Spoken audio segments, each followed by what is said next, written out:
It's time for you, my Cinderella. Sunday na naman. Tara, samahan niyo kami. Punta tayo sa Kiss Bridge sa Phuket Island.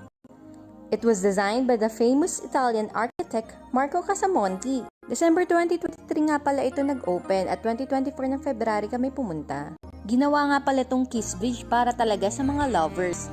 Ang entrance fee, 100,000 dong lang. Kapag dinate mo talaga ang lover mo dito, for sure, sasagutin ka na. Kaya marami dito ang nagpo-propose at nagpipicture for their weddings. More than 5,000 tons of steel nga pala ang ginamit nila to construct this Kiss Bridge. Halos kalahati ng sa Eiffel Tower. Ang maganda pa dito, pwede kayong mag-HHWW habang binabasa ang mga love quotes sa iba-ibang lingwahe. Dahil ayaw rin namin palagpasin ng pagkakataon na ito, tumakbo na siya papunta sa kabilang side. Ang length nga pala ng bridge na to ay 810 meters. Sinasabi nga rin pala nila ito ay second longest cantilever in the world na may 25 meters each side.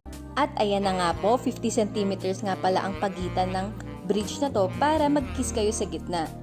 At meron nga palang food bazaar pagkalabas ng Kiss Bridge para kung magugutom kayo, kain na lang kayo. At ayan, ito ang trinay namin, ang Kichiko.